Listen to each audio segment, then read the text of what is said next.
Your rig is where you work, where you rock out. Your rig is your livelihood. So when that DPF light comes on, give your rig the respect it deserves.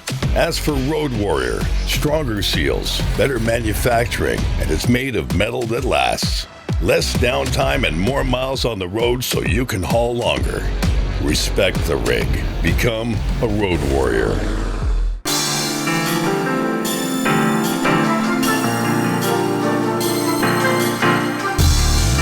Welcome to The Long Haul, the podcast dedicated to empowering small carriers and owner-operators to drive their business forward. I'm your host, Adam Wingfield, bringing you insights from industry leaders, real-world success stories, and strategies to help you navigate the road to profitability. Whether you're just getting started or looking to take your fleet to the next level, this is a show where trucking meets opportunity. So buckle up, it's time to go the distance. Welcome to The Long Haul, where we get past the headlines and into the headwinds. And today we're talking about a word that gets thrown around a lot, but rarely backed up, and that means trust. Our guest today is someone who understands both sides of the freight relationship between broker and carrier and has seen how performance data can either win you lanes or keep you stuck chasing the spot market. He's got years of experience helping small carriers build their freight book, get off the load board treadmill, and stand out with hard proof, not just good intentions. If you're tired of the he said, she said games in the industry and ready to win lanes through consistency and clarity, this is an episode for you. And before we get rolling, don't forget to like, share, and subscribe to the podcast and head over to freightwaves.com/playbook to join a newsletter where we break down the market, compliance, and growth strategies every week for small carriers just like you. Without further ado, you've probably seen his business stamped over every single picture on X right now when it comes to data. The CEO of Search Carriers, Mr. Garrett Allen. Welcome to the show, Garrett. Hey, thanks for having me on. And Garrett, give us the audience. Let's take us back because, there's some, your product here is now, is at the limelight of the industry, especially with some of the high profile things that are going on. Take the audience back. Give us a backstory. How did you get into the freight world and what keeps you working with small carriers? Yeah, so about 10 years ago, back in 2013, I started out actually at a brokerage out of Cincinnati, Ohio, called Integrity Express Logistics. I was a really early hire there, like hire number 50 at the time, kind of fresh out of college, kind of a tech kid. They had a very quickly growing brokerage, and their tech stack wasn't really keeping up. So being kind of a fresh kid out of college, I pitched them on, hey, if you give me the resource and the team, we can build you a new tech stack to help scale with your brokerage. Kind of long story short, they gave me the team and the resources. I spent about 8 years there helping them scale to a top 25 brokerage in the industry. I built a TMS they run on today, built their team out and everything. And then from there, went and worked at a freight tech startup you might have heard of called Transfix as a senior engineering manager for a couple of years on their brokerage side back when they had the brokerage. So a lot of overseeing, again, kind of the TMS side, also working with customers directly on, building out things they need there and moving the freight. And then from there, went and started my own business and kind of like jumped into doing my own thing, which is something I'd always wanted to do, just using all the knowledge I'd learned over the years in freight and tech and kind of like merging those all together. So, last year, or I guess earlier this year, I was working on some projects where we had to build another integration to the FMCSA data sets. And, it was like the fourth time I've done this. Anybody that's on the tech side especially understands that pain. And I was like, you know what? I don't want to ever do this again, build this integration. And I don't think anybody else should have to either. So I kind of put it together as an API and as a UI that people could come in and like look up the data I'd put together, and really got a lot of traction. And just kind of kept adding to it over and over, just, pulling in new data sets, servicing new UI pages, making it mobile friendly. And one of the other big differentiators is, it's got a very big free tier. So, with Search Carriers, that's one of the big differentiators is you can go on there today, just log in with your phone. You don't have to log in, just go to searchcarriers.com on your phone and you can look up any of the information you have, and it's all aggregated and standardized. And, a lot of people, that was kind of new in the industry. We're so behind the times, this feels like a lot of times in logistics, with just the data, just in general with tech, but especially with the data just being so hard to find what you're looking for, and it's not always consistent, and it's kind of took off. And so, now we're here. That's the cool thing about what you've built with Search Carriers is you're taking, you really just took a problem and you put a solution with it. And one of the problems is how antiquated, how convoluted the data is from the FMCSA site. You got to go multiple different streams, go here, go there. And obviously their website alone, I think that their website probably has got to be the most cumbersome and like the most ridiculous when it comes down to navigating through. But you've been able to pull the system together, create a beautiful UI, simple, easy to use. Now what's crazy is that you go on X, and that's the biggest platform. That's where I met you on. You go on X, you don't, every time you see a truck, like you see a picture of like somebody using search carriers. I mean, how does that feel? Like, it's gotta feel pretty good. Yeah, it's awesome. I love, seeing people use it in the wild, and I get messages all the time on X or LinkedIn or people sending feedback through the site just saying like, hey, hey, can I get this other report? Or like, this would be cool to see this here. And just like having that engagement with users is like, that's what I live for, man. Like that's the most fun for me. If somebody's sending me that message, hey, can you do this for me? And then, hey, a couple hours later, it's live on the site and they're like, oh, this is great. I love it. Yeah. And that's the crazy thing about it is that as you continue to evolve that, it really kind of helps connect the dots. So in your experience, what would you say is the biggest disconnect between brokers and small carriers? Between brokers and small carriers, I think, getting into sort of like the broker and carrier relationship, I feel like when you get down to it, brokers, a lot of times, one of the issues, I guess, kind of like not to jump totally straight into fraud, but, when we get into like that side of the world, a lot of brokers don't care who they work with. They're just trying to move the freight. And like at the end of the day, when we talk about like the issue of fraud and like, how do we actually solve the problems? As long as brokers have the ability to work with the cheaper carrier, like some brokers are going to work with the cheaper carrier and they're going to get scammed and fraud's going to be rampant. And so, I think when it comes down to finding ways to fix the relationship between like a small carrier and the brokers, we need more tools that are highlighting good small carriers. Right. Because a lot of the time when like, you look at like X, like you're talking about, and you see like the people talking about fraud and they got search carrier stamped on it. A lot of it's like, hey, this guy's got 5 companies at this little apartment complex and like probably whatever, a chameleon carrier or whoever, fraudulent. And we don't see a lot of posts about like, hey, here's a small carrier that's got their website's clean. They've got a domain. They got their email set up, their Google business profile. Like they've got good inspections, good safety ratings. Like this is a great person to work with. You don't see that getting posted or shared. And, it's funny. We were talking earlier this week, Adam, you'd asked me to pull some like good carriers to like maybe try to do some highlighting on this side of things. And it was like, what, this is actually, it's hard to do. It's hard to find, just a really good small carrier. And, I think we really need like more tools there to bring like the good small carriers to show them how to be, have a good digital footprint, be easy to find, and then also highlight those so that the brokers know who to go work with so that they're not just posting to the load board and saying, whatever, I'll take that one for a couple dollars less. They're looking and saying like, oh, I saw this guy got highlighted recently as a good carrier. I know what I'm looking for to find them.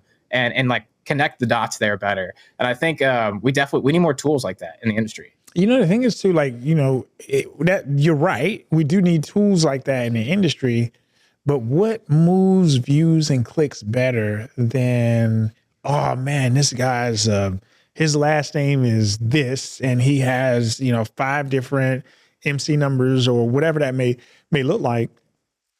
I think that the problem with that too is that, we as a society, we're entertained by bad stuff though. We don't like it's a bad systemic culture though, wouldn't you say? Yeah, definitely. I mean, if you want the most clicks on X, it's the drama, right? I mean, a lot of the big platforms that are out there in this space, a lot of times they live on the drama between brokers and carriers because like that's what gets people riled up. That's where they want to pick a side. They want to have favorites. And you're right. That's what all the biggest accounts on X, most of them are not, positive vibes. Like, hey, this is a great guy. It's like, hey, look at this horrible thing that happened. Look at how bad this guy is. Like that is where you get the most attention. And it's like that classic story of why does the news always run, the negative stories instead of like the positive ones? It's like the exact same thing. What are your thoughts? So you've been, your platform now is being used to identify a lot of the bad stuff that's taking place. And whether it be Hope Trans, whether it be Hawk, which were 2 very high profile cases, it really drove a couple of things. It drove the sentiment of the ELP, and obviously what's happening with that.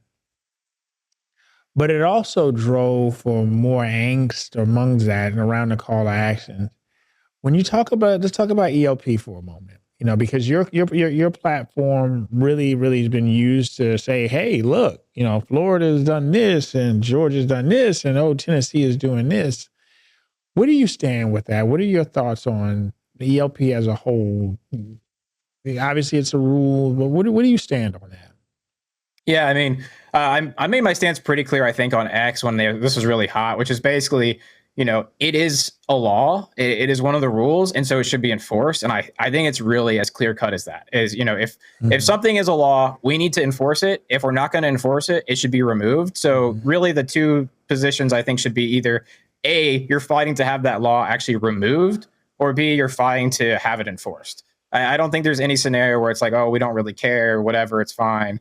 And so to me, I think it's great that we're trying to enforce it more now. I think that that's the right call. And I think if that's not, as far as like, is that law right or not? I guess I don't know. It seems to me like it makes sense for people to be able to speak English, but that also gets into the nuance of what is being able to speak English and read sign. Like, there's a lot of bias there, which I think is kind of hard to overcome. And, yeah, it kind of on that topic, one thing that I think is very interesting in sort of this vetting space of carriers, kind of talking about, search carriers and, whoever else out there, is a lot of people talk about trying to rate carriers objectively, and not just objectively. I think with search carriers, one of my goals is to be as objective as possible. I'm sure everybody else kind of feels that same way.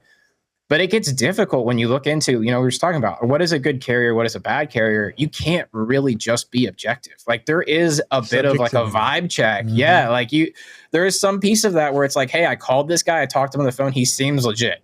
You've done all your other due diligence as well, but like there is a piece of like, they seem like a good person. They seem like a legitimate carrier that you can't just quantify with data necessarily. And I think that's where we get into the trouble of, if you try to just be objective, you're not diving deep enough. It makes it easy for the bad guys to just cheat your system. But then when you start trying to, put your opinion in there and your bias, then you start cutting out people that could have been good carriers. Like it gets really tricky. And I think that really, when you boil down some of the issues with the vetting tools and the disconnects we have, it all really kind of centers around that of how do you bring in a little bit of that bias in the right places of being able to like really, check that like, hey, this guy doesn't have 10 other carriers, or like maybe he doesn't, but maybe there's a legitimate reason. Like it doesn't necessarily mean it's a bad thing right off the rip either. And figuring out like all the possible combinations of that. I think that's that's the real problem we got to solve basically. What was it like if you look at some of the vetting stuff that you've seen, within your software, when you're going through your software, what are some of those things that like the most extreme case of like, what in the heck is this? What was like the most extreme things that you've seen? I mean, some of them were like you can really look at the inspection history and you can find trucks that were inspected in like completely different places in the country that like, it doesn't make sense. And like the MCs are changing and like they're swapping between carriers essentially, where it seems really obvious. Like there's something goofy going on here. Like it's not legitimate that, people are running they're running these carriers and like they're getting through the vetting system somehow. And I guess I just continue to be sort of surprised by some of the more obvious stuff we still miss on the day-to-day in most of the vetting platforms, including mine. Like there's nothing in search carriers that would necessarily flag those every single time.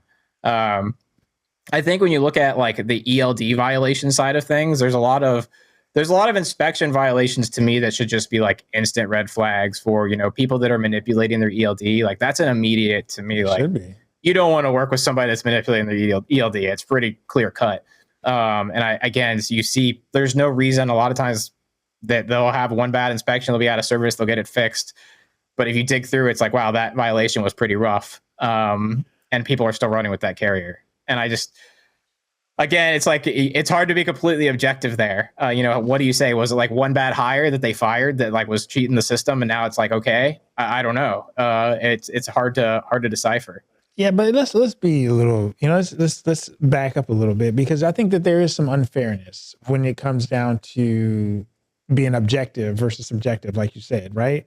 And what I mean by that is that, you can be a brand new carrier, doing everything right. And, you have 3 inspections. 2 of those inspections, you got put out of service. One of them you got put out of service because of a tire issue. The other one you got put out of service because of a brake issue, right? So these things put you out of service. But the crazy the way that what happens when you get amplified, when you amplify this, now if you take a picture of the side of my truck because you said, hey, I went speeding past you in the left lane, you took a picture of my truck and you ran it in search carriers and it says I got a 66% out of service rate. Aha, I told you he was a bad carrier. Like, that's the problem that I have when people don't take data and match data with a little bit of subjectivity, like you said. But then when you look at subjectivity, man, subjectivity is going to have bias. People are going to be biased as what they want. Yeah. Yeah. There's definitely a bit of that. Like, people are going to use the data to paint the picture they want to see. And I guess one of the things with search carriers that I really want to do, like I said, is try to stay as objective as possible. I really want it to be sort of a data playground where you can, all the data is there. I don't necessarily want to try to gatekeep if somebody is going to like use that data to paint a certain picture, as much as like train people to understand it. So like if somebody's on search carriers and they're like, hey, look, they got a 66% out of service, blah, blah, blah. I want the next person to be able to open that page up and go, yeah, but like, it's not for a bad reason. Like, it's right here on the same page. Yeah. You know what I mean? Yeah. And like, just a big piece of that is just like informing the general public of like, what do all these different things mean, kind of putting it in one place and like helping them to understand. Cause you know, a lot of the traffic on search carriers is actually people that aren't from the industry that are seeing these news articles on crashes. I actually saw somebody reference it on my Facebook a couple of weeks ago. That was like somebody not in logistics, and they like referenced an article that had search carriers, and I was like, this is the coolest thing. Yeah. And it really like, it clicked for me. I was like, oh my gosh, like all these people, they don't know anything about like inspections or like a flat tire versus ELD manipulation and what hours of service means or any of that.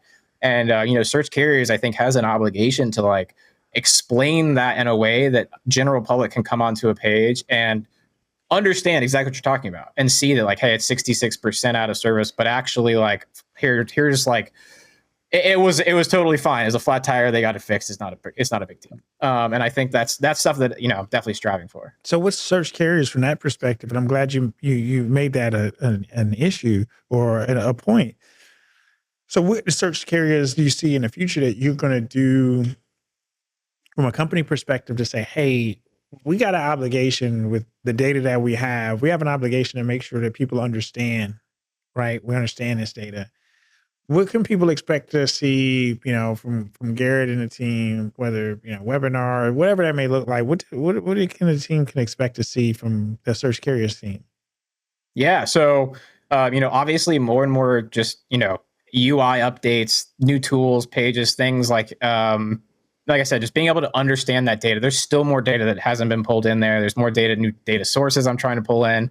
I mentioned on X the other day, I just spun up a new data processing server. Just, you know, spent the money to build this new system to essentially allow processing millions and millions of rows of data to be able to standardize them and provide them to the public as data points that they can use for their reporting. And so, you know, more of that, just more of, hey, you want a data point, we'll put it in the system. And, you know, also helping, you know, teaming up with Playbook and saying like, hey, what are ways we can go to small carriers and say like, hey, these are great things you should do for your digital footprint. Or like, hey, here's a place where we can add like a walkthrough on how you can, you know, submit like the data queue against an inspection that you had. There was a violation, you know, just different things like that we can do to just like help both sides. I don't think the last thing we want to do with search carriers is pick a side. You know, we're not trying to say like, we're not going to talk to carriers. We're not going to talk to brokers. Like, we're truly just trying to bring attention to the problems in the space of there are definitely, you know, issues with fraud and different things we need to address, bringing attention to those, informing the public on like how they can do their own research and making it accessible.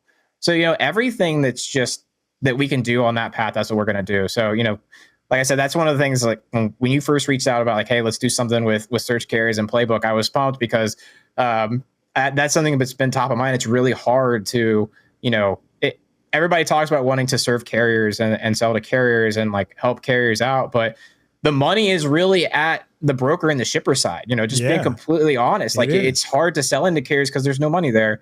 And so it's top of mind to me. Like, what are things we can do that help carriers out that, you know, isn't going to cost them $100 $200 a month and be unreasonable? Like, what are ways we can help out? And so, again, that's why I'm super excited. We work on the playbook and just helping out the carrier side of, maybe we'll try to do some highlighting carriers in the future and like different tutorials, webinar stuff is great. Anything like that we can do. That's what I want to do.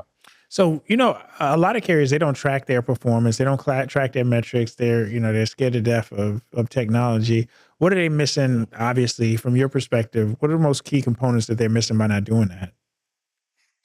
Yeah. So, I mean, obviously tracking your performance and like your metrics for your scores from the CSA and all those, your measures, that's super important. So, I've actually been working with a couple of different compliance companies lately to like understand, I've been in the industry for over 10 years, but I'm always learning every week. There's tons of stuff that I don't know. I'm definitely not like an expert in all the different laws and like couldn't rattle stuff off to you. And so I've been working with some compliance companies the last like couple months to understand like what are things that they're teaching carriers when they're doing, mock audits, like what are data points they're bringing to the front and like feedback they're giving. And so those are things that I'm going to be pulling into search carriers and like the future releases to give, carriers access to having those mock audits more firsthand and being able to see what they need to track. But obviously tracking your company is huge. On search carriers, you can go in and sign up to get at least in your inspection data and any update alerts. So you can get an email as soon as one of your trucks gets inspected, usually within like a day or two. It's really fast just to like stay on top of that. If you want to see those reports when they come through, if you've got a few trucks. And also monitoring your change to your data.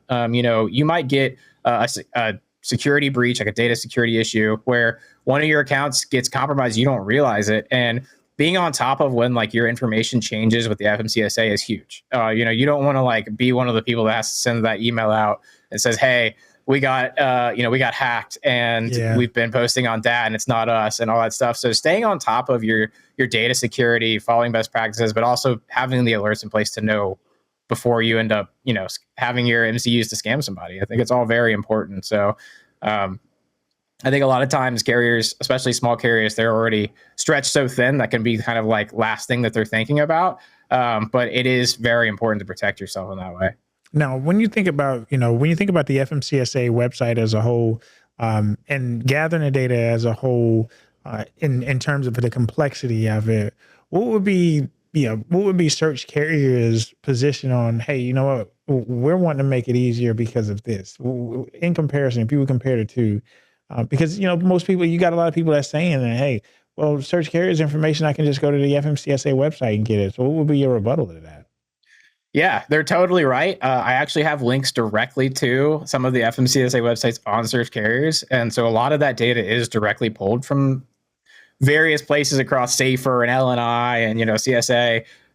The real like benefit of search carriers is that it's all aggregated into one place and standardized. Anybody that's been in any of those data sets knows it can be extremely difficult to understand. And so, there's been a lot of time and effort that's gone into making it, obviously putting it together so there's one page where you can pull it all up. The search is extremely fast. If you try to search a carrier by, for example, you want to find a company by the name of the agent on the company. With search carriers, you can just type in their name, they'll come up first result. Type in their email, it'll come up first result. Those are all things we're adding on top. And then obviously adding the explainers, we were talking about earlier of like, what do the different inspections mean? And, what is the data actually saying? It can be really hard to decipher. And it's usually like 4 different pages you got to go to on the government sites. And they look like they were built in the 90s because they probably were. And and so, just making it, again, accessible, easy to understand, things like that. And, on top of that, like I mentioned, there's a lot of data that we're pulling in now. There's even some stuff out there today that are additions to, they're not just the FMCSA data, but they're also, VIN level detail of like, what is the make and model of trucks and things like that are enhanced data we're adding on top of the FMCSA data sets that, again, help you really get like the full picture. So, there's a big movement these days that's driven by 2 letters, an A and an I. And with that movement has come a lot of scrutiny, but I wouldn't even say scrutiny. I would say uncertainty more than anything. When it comes down to development, when it comes down to technology, and what is that going to look like?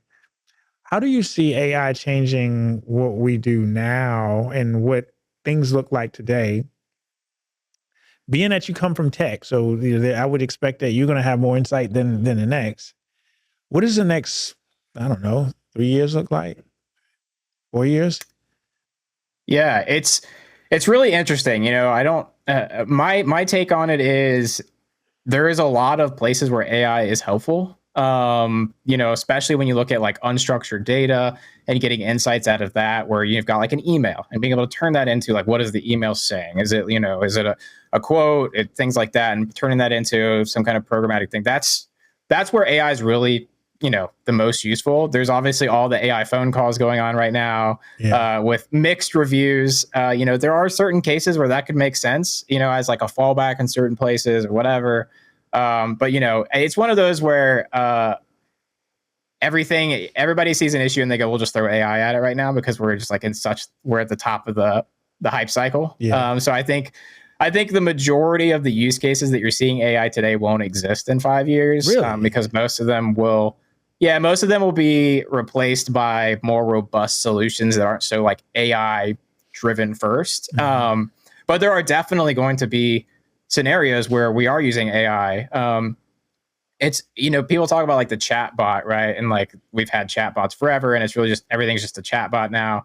There is an advantage to you think about the technology of having that assistant that's like on your phone 24/7 that you can just say, hey, you know, when's that load going to get there? Hey, what are the loads I can get coming out of Cincinnati, Ohio? You know, that is a great use case for AI where it's taking your unstructured, you know, discussion, communications, talking to it, you know, voice to text, and turning that into what would be, you know, looking it up on the load board, things like that. That's a great case for AI where we can't really do that alternatively. I think when you talk about, you know, automating freight end to end, there's still a lot of question marks. A lot of the same issues that we had around digital freight brokerages are still unanswered. And so I think we're going to see a similar, I'll be on record for this. So, you know, people quote this and tell me I'm wrong in 5 years, but, I think we're going to see a lot of the same bubble of digital freight brokerages where everybody's trying to complete the freight cycle from end to end with AI. And at the end of the day, some guy can go start a brokerage in his basement and underbid you and win that freight and know the guy and like be a person. And he's going to win that freight every time. And you're ultimately just not going to be able to compete with that at a large scale. And what we're seeing is similar to digital freight brokerages where we've got all this VC money flowing into the industry and saying like, hey, here's a ton of money to go build AI and subsidize it for you to get it into these brokerages to automate their systems. And we're going to turn around eventually one day and say, oh, you know what? The margins aren't there. We're just losing a ton of money because it costs a lot of money to run AI at that scale. And it's going to be similar to the digital freight brokerage where it's like we can never break profitable because like the cost is just too high. And it's just cheaper for somebody to sit in that chair and do it still. And so I think what we'll see is a lot more like point solutions around AI and less of like the whole thing getting automated. But I do think we'll see individuals, the productivity of an individual exponentially increase. You know, me as an engineer, I use AI every day to help me with programming.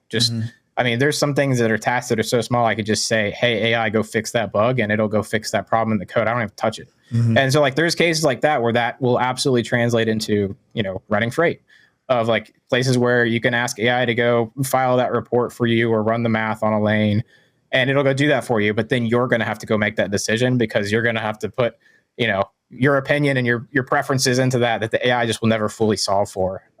So yeah, that's kind of where I think it's going to all go. But now I'm on record with it. So somebody tell me I'm wrong in 5 years. Like I said, bookmark this particular episode. But that's, you know, I kind of agree with that too, man, because, you know, I didn't even think about it from the standpoint of like, you know, well, what we think is good now might get scrapped because this was our over ambition with what AI can do.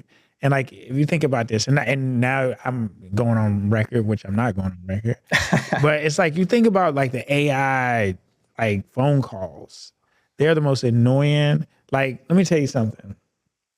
If I call a call center, if I call, you know, American Express, and there is not a real person answering it, you got to go through all of these. It's just annoying. Like, you can't make it any better, in my opinion. Like, let me talk to a person with feelings, a real person that, you know what I mean?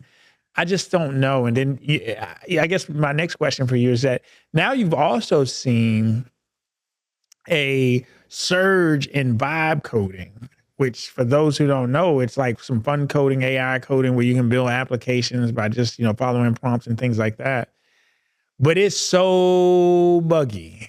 Like, it is extremely buggy. What are your thoughts on where that could be? in the next couple of years? Yeah, I think that is going to. I do think that has legs. At the end of the day, my X handle is Garrett Makes, and even before AI, what I've always said is like engineering and like programming is always a means to an end for me. Like I like building stuff. I tinker with stuff in my garage. Like programming is simply a tool for me to build products for people. And so when you talk about like vibe coding, I think it's awesome because the people that know how to solve the problem the best are generally the people that have the problem. And so giving the tools to, that person that's got that issue they're running into every day at work, and them having the ability to, okay, tonight I'm going to go work on, Replit or use Grok or whatever and like build something out to solve this. I think it's awesome. As with anything, people are taking it too far and saying like, you know what, I'm going to build a whole TMS and I'm going to vibe code it. And it's going to just like my whole business is going to run on it. And maybe it'll be there in the future. It'll probably eventually get somewhere in the vicinity of that. But today it's not there. What it's best for is you've got like a great example is I was building something recently looking through all these data sets that are available through the government. And all they have for you in these data sets are literally just like huge walls of text, right? It's just like, here's the URL and the description. It's possible to read. So I just went on Claude and I said, hey, generate me an HTML page that looks nice that I can scroll through for this. Mm-hmm. And it did it for me. And it was like, okay, cool. In like 3 minutes, I turned around a nice page I can open to scroll through this. And I just sat there while it wrote the code. Like that's a great example of like a really point solution to a little problem I had that I just vibe coded real quick and it saved me tons of time. Yeah. And so doing those kinds of things in your day-to-day, that's an awesome use of vibe coding. And you're talking about building a whole business application, you're probably getting a little too far into the weeds and you maybe pull back a little bit and look for help. But yeah. You got a lot of people, and to your point, and the reason why I mention that because you got people saying, hey, I'm a vibe code a TMS, or I'm a vibe code, an end-to-end, solution that'll help me, manage my compliance, but it has limitations. And ultimately with anything, it's going to have those such limitations. And it's important to understand that when it comes down to technology. And firsthand, better than that because you're on the engineering, you're on the coding side. So that some of that stuff you're still going to have somebody that knows what they're doing in place. Yeah. Yeah, absolutely. It is great, like I said, to see some of the things people come up with. Them being able to just like build a website you can click around in is very cool. Still, it's if you had shown somebody the technology we have today 5 years ago, they'd have been like, "What the heck? Yeah. This is crazy! Like this is insane! Like how is this possible?" Yeah. So we've come a long way. We got a long way to go. We come a long way. I mean, it kind of goes back to like I was just thinking about the other day. I'm like, man. I don't even remember when Wi-Fi became a thing. I just always remember having Wi-Fi. But then I also remember when I was on dial-up internet. I just don't remember the transition between dial-up to all of a sudden now we've got Wi-Fi, Bluetooth, and all this other stuff. It'll just come to a point where, oh man, wow, we got driverless trucks. That's really interesting. Like it's like it's one of those things that's really, really interesting. So now and as we kind of wrap up, and especially I just want to make sure that people really understand the purpose, the goal behind search carriers. What is the why? Like, what is your true why behind search carriers? And where do you see search carriers in the next 5 years? Yeah. So, like I said, search carriers really just kind of came out of necessity of building to the FMCSA. And what it really showed me was people don't understand that data. The data is extremely hard to get together and look through. And so the goal of search carriers is ultimately to just be a sort of like a data playground for, anybody that wants to look into, motor carrier data. You want to research a carrier, you want to understand data about a carrier, you want to go vet a carrier. All of those tools, I want it to be, you go to search carriers, you can look that carrier up, you can read through it, you can understand what the data points are, ask questions if you need to, like hover different sections, you'll have the explainers there. And basically just kind of be a one-stop shop for anything motor carrier data related, and not just be like a gatekeeper of that data, but really like, raise the tide, raise all boats, like really teaching everybody to understand that data and really training them on what it means. Because a lot of the systems out there, they'll give you the green light, but I think a lot of people neglect to understand like why. And so with search carriers, I want them to understand the why of what does this data really mean. And so, what is the why of search carriers? What is it for? It's really, I think, just training people on that data, making them understand and making it accessible. We'll always have a free plan on search carriers. You can go on there without even signing up and look at a ton of the information. And we'll always have cheap plans. We have a $19 a month plan that'll give you 80% of the functionality, be able to see all the inspection data, sign up for alerts. Like, no, most of the functionality is all in there. So in 5 years, I think just building out different tools for different people, helping small carriers, maybe more ways to highlight small carriers, more ways for them to like find the how to have a good digital footprint and like claim their profiles and more of that side of things. And, just finding ways to, hopefully, I'd love to find a way to work with the FMCSA and push them forward of like, hey, this is what, a safer system could look like for, either through me or somebody else, or what their next version looks like, hopefully inspire some people over there to say, hey, this is how people can understand that data better. Those are all top of mind for me and kind of like where I want to go. Well, I think that ultimately, I think these are all great places to go. And I think that, most importantly, in order to get there, you just sometimes it's got to take a little bit of amplification to show what you're able to do. And I think that unfortunately and fortunately at the same time, a lot of these high profile incidents that have taken place has really helped put more limelight on to the importance of having instant data. It's putting a limelight on, hey, how can I get data faster and much more prevalent and easier for me to be able to digest that data? And then at the same time, it's almost like empowering, right? Because now you're empowering the motoring public with information that they didn't have. Well, let me back up. They did have, it was just so messy on how to get it. Now all I got to do is just, open up searchcarriers.com. I know who owns that truck, how many inspections that they had. I know who owns the company. I know the VINs, the trailers, the tractors. I knew everything about this particular company that I possibly can. Whereas before, you can get it, but like you got to go away through the cornhole maze to get to it, right? So I think that you created a software and a platform to make it easy, make it simple for people to be able to get the information that's necessary to them. But then also, I think also it helps shine a light on the importance of being able to have that data. So continue to evolve as you go through, because I think that the more easier the data is to digest, the better off it's going to be for everybody. Yeah, absolutely. And, hopefully the FMCSA, can keep working on their data sets and give us more and more information that we can put together. And, I have never seen an agency move as slow as that agency ever. So good luck with that. And I hope that we get there too. Well, so if anybody wanted to connect with you, try out the product, give feedback on the product, how would they do so? Yeah, just go to searchcarriers.com. You can, like I said, you don't have to log in. Just go on there. You can start searching carriers, look at information. There's a feedback button at the bottom there. Otherwise, you can also find me on X, which is just Garrett with 2 R's and 2 T's _makes, or you can find me on LinkedIn, just Garrett Allen. And yeah, you can definitely go check it out and let me know what you think. Like I said, I'm always adding features on there. I love getting the feedback. I usually have stuff turned around within a couple hours most of the time. So don't hesitate to reach out. And love the partnership as it starts to gain traction with Search Carriers and Playbook and the things that we're going to be doing here soon in the future. And huge thanks to Garrett Allen for keeping it real about trust data and how to really rise above the noise in a crowded, unstable marketplace. So if you're wondering why, hey, why is data the way it is, or why you keep getting passed up, or how to kind of finally lock in some consistency, just go back and replay this one. Garrett didn't just drop opinions, he dropped a playbook for us as well. So remember, your data is your sales pitch, use it. Your data is yours. And if you got any value out of this episode, do us a favor, like, share, and subscribe wherever you listen. And head over to freightwaves.com/playbook to get on the newsletter list. That's where we deliver weekly insights, breakdowns, and tools to help you run better businesses and not just a truck. This is The Long Haul, and I hope to see y'all in the next episode. Take care, everybody.